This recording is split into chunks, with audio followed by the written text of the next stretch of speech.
Bismillah ar-Rahman ar-Rahim. Assalamu alaikum wa rahmatullahi ta'ala wa barakatuh. À tous mes frères et sœurs, j'espère que vous allez bien et que tout se passe bien pour vous, ainsi que vos proches, vos familles et tous les gens que vous aimez autour de vous. Je voulais venir aujourd'hui parce que j'ai pas trop le temps d'écrire des articles sur le blog Seconde Minute, parce que vraiment j'ai pas trop de temps. Et je voulais prendre ces 20 minutes ou 10 minutes seulement pour parler d'un sujet très important ou d'une belle histoire que je suis en train de vivre il y a quelques semaines. Il faut dire que je voulais changer ma vie, je voulais changer beaucoup de choses, je voulais être heureux, je voulais me sentir comme un vrai croyant et un vrai musulman, malgré les problèmes, malgré les tentations, malgré que des fois cette vie d'ici-bas ne nous arrange pas cette mission. Alors, depuis les 10 derniers jours du Ramadan dernier, beaucoup de choses ont changé. J'ai commencé à trop veiller, je sais pas, euh, j'arrivais pas à dormir. Et donc, j'ai pensé à profiter de ces moments d'insomnie pour lire le Coran, prier, implorer Allah. Et jour après jour, ce sont les larmes qui étaient là. Mais ce ne sont pas des larmes de tristesse, alhamdulillah, mais ce sont des larmes de joie et ainsi des larmes de regret. De regret sur le passé, sur les erreurs que j'ai fait auparavant, sur les péchés que, que j'ai oubliés ou que je me souviens d'eux. Et avec le temps, l'être humain a tendance d'essayer de cacher, d'essayer de vivre, mais il faut se poser toujours la question, quand on dit qu'on est musulman, qu'on adore Allah et on croit aux prophètes et à l'islam, le Coran, le dernier jour, l'enfer, le paradis, le destin et tout, mais il faut dire, qu'est-ce qu'on a préparé? Est-ce que Allah est heureux de nous voir comme ça, comme des véritables serviteurs où on est noyé et trop attaché à ce monde qui pardonne pas. Moi, je crois que il y a deux questions qui se posent dans ce monde. Alors que la vie n'est pas facile, je sais, mais il faut se poser des questions et dire que qu'est-ce qu'on a préparé pour la mort et la vie, elle vaut quoi pour nous. Et pour répondre à la première question, moi je sais que, alhamdoulilah, heureusement qu'il y a la miséricorde d'Allah qui pardonne nos péchés, pour qu'on puisse rentrer au paradis, Inch'Allah. Parce qu'il y avait un pieux musulman qui disait toujours, si mes péchés avaient une odeur, personne ne pourrait s'asseoir à côté de moi. Et moi je peux dire que beaucoup d'entre nous sont en train de faire des péchés, mais les oublier ou continuer à les faire. Et, et c'est ça le problème. Ça veut dire on est aveugle et on continue à être aveugle. Malgré qu'il y a le Coran, malgré qu'il y a les hadiths, malgré qu'il y a des histoires des repentis, de ces gens qui se sont réveillés après tant de sommeil. Alors, il y avait beaucoup de larmes de regret de ma part, comme jamais auparavant. Et je commençais à purifier mon cœur et à m'en sentir beaucoup mieux. Je commençais à vraiment être heureux. Parce que, premièrement, j'étais heureux en premier lieu, avant que cette histoire et ces belles journées commencent. Mais j'avais toujours un manque d'inspiration, de spiritualité. Et je disais toujours en moi que je me posais toujours la question que il faut faire mieux, il faut, je sais pas, mettre le paquet, ça veut dire, il faut faire des efforts pour se rapprocher d'Allah subhanahu wa ta'ala de plus en plus, pour s'éloigner du haram, pour faire beaucoup de prières et pour espérer. Parce que jour après jour, je me sentais proche de quelque chose et je me disais que j'ai perdu beaucoup de mes proches dernièrement et qui sont jeunes, qui sont morts. Malheureusement, Allah yarhamhum. Et je disais moi, peut-être que le prochain, ça serait moi. Et là, ça a commencé un changement radical dans ma vie. Euh, euh, J'essaie pas de cacher, mais je déclare à tout le monde, je suis vraiment heureux.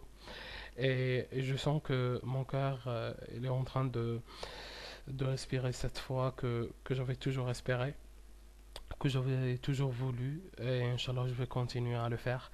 Je suis dans un examen qui s'appelle la vie. Et Alhamdulillah, depuis le mois de Ramadan dernier, je suis dans une véritable concurrence avec Satan. Donc, soit moi je tombe, soit il tombe lui, et je préfère qu'il tombe. Donc, je m'abstiens, alhamdoulilah, à faire des péchés. Je suis très heureux. Ma vie a changé. Et je peux vous dire que, alhamdoulilah, il y a de la bénédiction partout. Et jour après jour, les portes de bonheur sont en train de s'ouvrir pour moi. Les portes des belles choses aussi. Et je remercie Allah à chaque instant, alhamdulillah, alhamdulillah pour tous ces bienfaits qu'on est en train de négliger parce que des fois Allah nous donne beaucoup de bienfaits mais on ne les voit pas ou on continue dans cette obscurité qui est en train de nous aveugler malheureusement.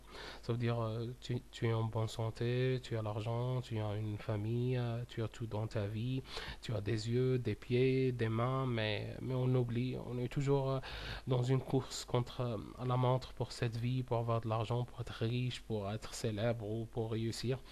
Mais on oublie qu'il y a l'au-delà, qu'il y a le paradis, qu'il y a un enfer, qu'il y a la tombe, qu'il y a la mort, et la mort ne prévient pas.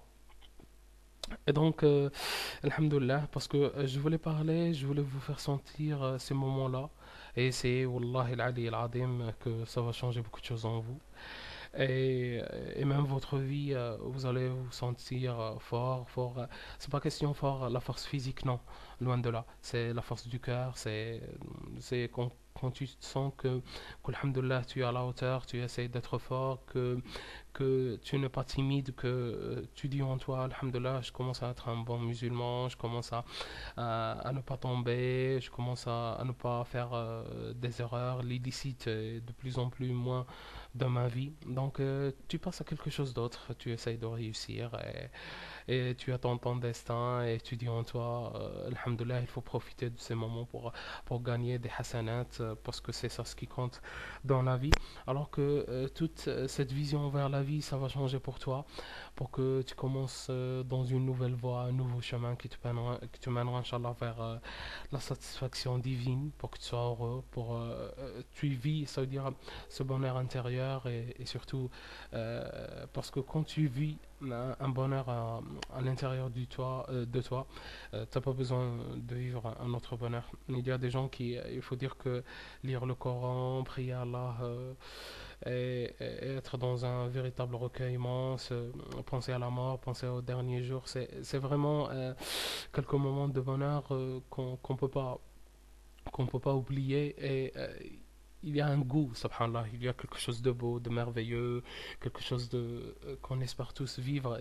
C'est juste quelques secondes, mais tu te sens plus que tu es dans ce monde, que tu es vraiment attaché à quelque chose. Et là, tu as besoin d'être fort, de purifier ton cœur et pour que tes prières, Inch'Allah, soient exaucées, pour que tu sois à la hauteur et pour que tu dis, Alhamdoulilah, je suis un vrai musulman et je vais continuer à le faire malgré que, que le monde est très difficile. Donc, j'espère, j'espère, Inch'Allah, que j'ai bien parlé parce que j'avais vraiment pas le temps. Je voulais écrire tout ça dans un article et malheureusement, j'ai pas trop de temps. Et donc, alhamdoulilah, tout se passe bien et j'espère aussi que vous allez être. Non, mais j'ai oublié quelque chose de très important, très important. Tu sais, des fois dans la vie, t'as besoin de quelques signes comme ça pour, euh, euh, pour que quelque chose se réveille en toi.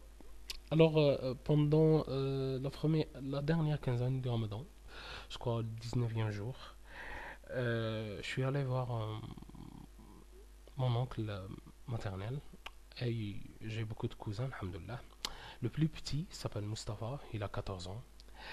Et je savais que dans le passé, ça veut dire, il était en train d'apprendre le Coran et que le Coran présentait beaucoup de choses pour lui.